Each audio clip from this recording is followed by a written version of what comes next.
Good morning, good afternoon, and good evening, ladies and gentlemen. My name is Zero, back for another video.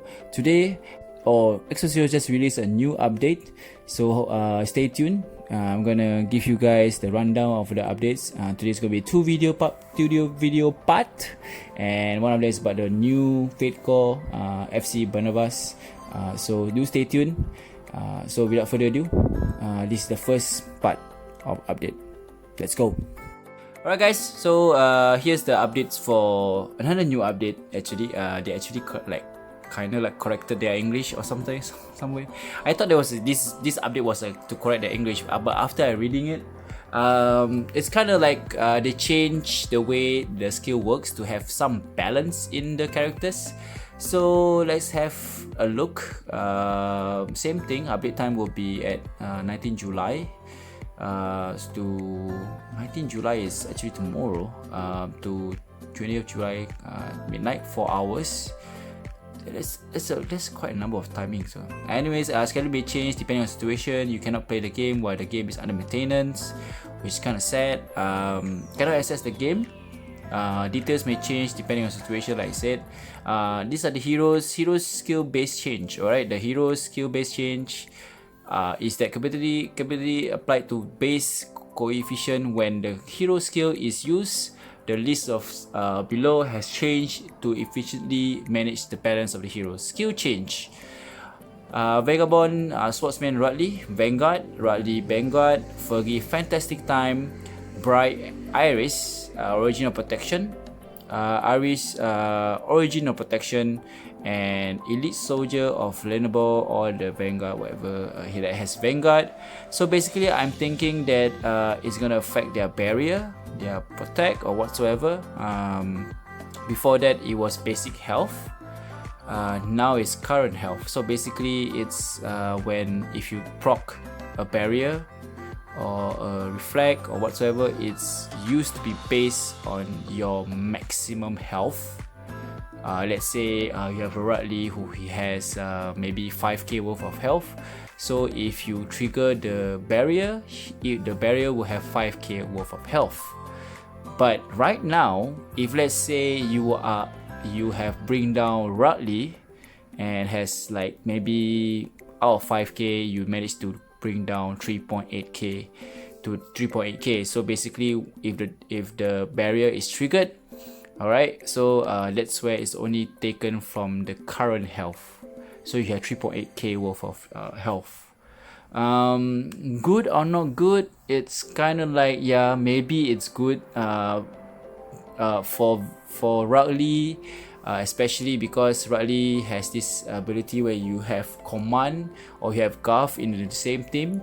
It will actually proc Vanguard, where every time he attacks or have a own skill, it will actually trigger barrier. It's kind of like I would say a Dragon Blood barrier, but in this case it will use his own health.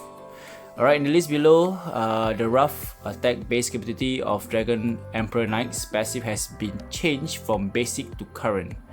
Alright, so basically skill change, Dragon Emperor's Knight rough. Alright, it used to have basic attack, alright, and now it's current attack. It used to be rough proc by whatever attack that is in the character. Let's say for example Xeon has 2k worth of damage. Alright, so if rough is proc, you will only trigger 2k worth of damage. If let's say, alright, you have a Yao in your team, and then it will increase your attack. So whatever rough is proc, wherever is rough is proc, is 2k plus whatever buff that Yao gave to Xeon, and basically that comes to current attack. So whatever attack points that you have, for example, you have the basic attack for Xeon is 2k. Yao gives him another, like, I can't remember how many percentage. I think it was 28% worth of damage, and for example, it gave him like maybe 2.8k, maybe they kind of maths. Okay, I'm sorry, I'm not good at maths, but it gives that much. So whenever the rough is proc, it will actually give that much kind of attack. It's kinda OP if you think about it. I'm thinking of ways to actually increase everyone's attack if that's the case. If this is one of the case, then Yao might be in meta, because I feel like the only ones that can actually increase their attack, it's only Yao. And I can think of one more, but it's not really useful, which is Shell. Shell has this ability to increase attack of one person, a single target, where Yao can increase every single person's target. Does attack affect any other characters? I also don't know. I don't know any other character that actually buffs a character when you do it, but because I think Annie doesn't give that buff because it gives critical damage, not attack. So Yao is the only one that I can think of that gives a higher percentage or give more buff to your current attack. Alright. Okay, in the list below, right, next one will be in the list below, the Dragon Skill Barrier is base ability of the Dragon Emperor's Knight passive skill has changed from basic to current. Alright, so Dragon Emperor Knight's Dragon Skill. Alright, so it used to be basic defense, so it's same as what I mentioned just now. What Zeon has, and then when Yao gives the buff and he has this much, that's how much the Wrath will proc. In this case, Dragon Skill will also be useful. So in this case, I'm thinking Degas will give more defense because of his barrier, of his Aegis skill. Okay, when he gives off more defense, and which is good. I mean, like, to be honest, Dragon Scale Barrier is already very strong, and to add more defense to another character, I mean to the Dragon Scale Barrier, wow, that's gonna be very dangerous, I would say. Usually I can nuke a 7-stack Dragon Blood Warrior with a Rudley or with a Battery, but now, wow, that's a bit dangerous, I would say. If you have an Aegis or maybe someone that increase your defense, any character that increases their defense is very going to be useful in with the Dragon Knights. But at current meta, it's going to take some time for this to change. People are still using Dragon Knights and Battery and Rera. I'm seeing multiple, same kind of characters every single time I go PvP. This might change. People will start concentrating on legendary characters like Yao and also maybe Degas and all that. So it's a good time to actually pull Degas in a Summer Festa. Alright, so let's continue on. Hero skill description change. The bottom of the list is a skill description incorrect and additional description is not modified. The description of the hero Baraka King of Wasted Red passive awakening has been modified. So basically heals grants heal. Okay, the skill is heal. Grants heal over time that 25% of the basic attack every turn. Increase attack speed by 25% and gains damage immunity for 4 turns when health is below 30%.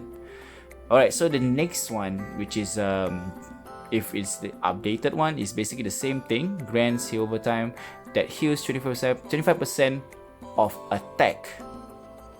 Alright, so basically I feel that they remove basic attack, so it would just buff any kind of attack.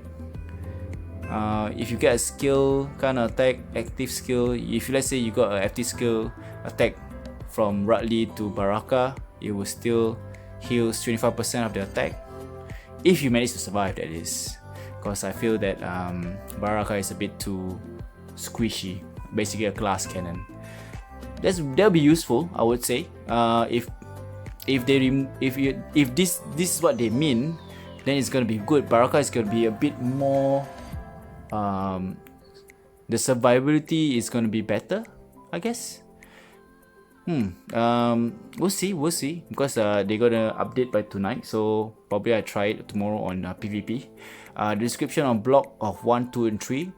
Afflicts all enemies will provoke if an ally takes damage of health and drops 30% or less for 10 turns, and grants heal over time to yourself, and that heals 20% of the current attack every turn for 5 turns. Okay, so it inflicts all enemies with provoke for after, same thing, yada yada yada, 10 turns, heal over time to yourself for 20% of attack. So basically whatever attack that you receive from the enemies or you're attacking your enemy, you will get a 20% health heal for every 5 turns.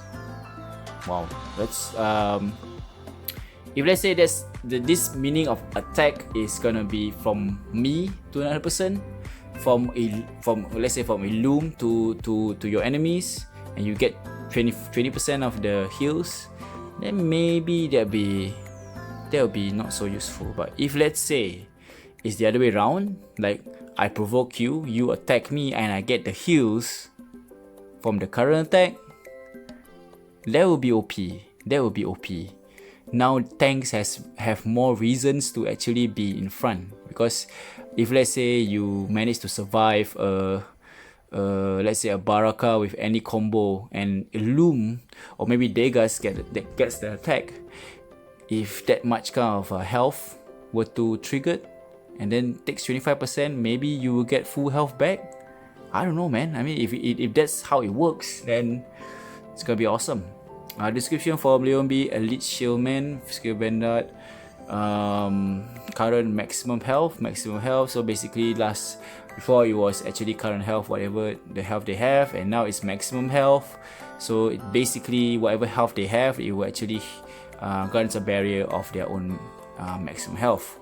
Content balance patch. Due to change of hero fate cost and some content boss monster skills has been changed for balance adjustment. So first we have Holy Dragon Grounds, the Bone Dragon skill, Dragon Dignity debuffs reduce attack and defense has been deleted. Okay, I don't know much about Holy Dragon's Grounds because I don't really read up on his skills. So it says here before attack defense, before it was actually decreased attack, defense, and health of heroes that are different with Dragon's element. Okay, so now it goes on decrease the health of heroes that are of different element. So instead of getting the attack and defense, you only get decrease of health. So basically, your characters can survive even longer because or you can deal more damage just because that it only decrease the health and not the attack or defense. You can pump up your defense and increase your attack. This is useful.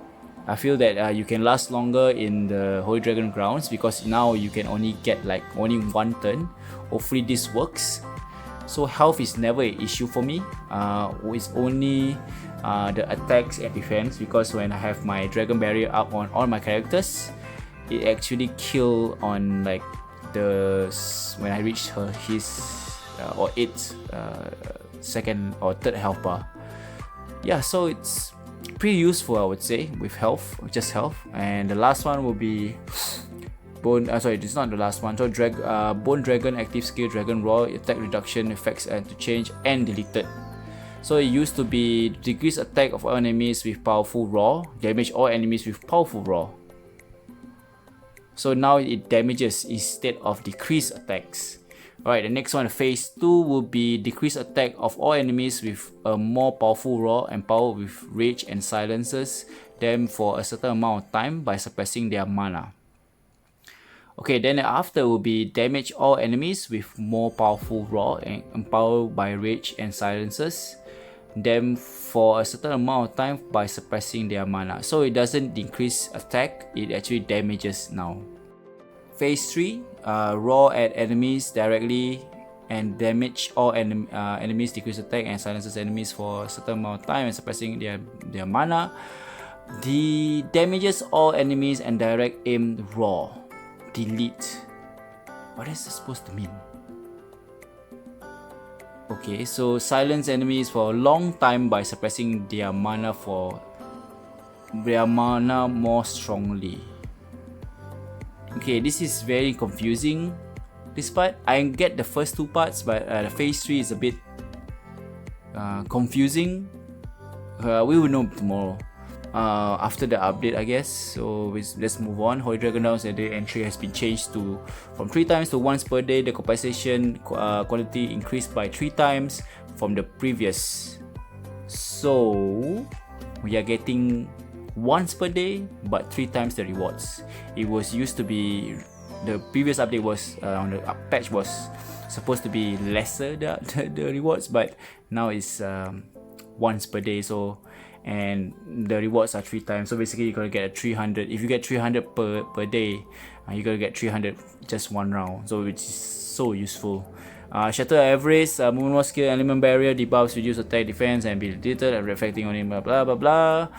To be honest, I don't feel that anybody should have a problem with Monomos, because Monomos is kind of like easy. If you have a dragon character, you will grant the dragon knights will actually grant those 4 characters are strong in the line. Everybody's in the same line, so yeah, I feel that Monomos element barrier debuff doesn't make any difference. I feel that it will still help if you have a dragon knight. It's easy kill basically, so it's still stuck to 3. It's quite fast, and yeah. So what you guys think about the new buff, debuff, new skill rework whatsoever? I think some of them are good, some of them are bad, especially the Wrath. I think it's gonna be good, so I feel that we should actually use, maybe the meta is gonna change with this. Maybe Yao is gonna be inside the Dragon Blood team. Who knows? Maybe Dragon Scale is gonna be, a lot of people are gonna use a defensive, more defensive kind of lineup. But for example, you have a Loom or maybe a Digas, a very defensive kind of lineup there. So yeah, I mean, other than that, Baraka's skill, thank God it's not a debuff. It feels like a buff, I hope. And block, I still have to work things out. And yeah, man, I think that's about it. Tell me your thoughts down below in the comment section down below. Don't forget to like and subscribe, and I hope you guys enjoy this video and find this video very informative. Until next time, this is Zero. Peace.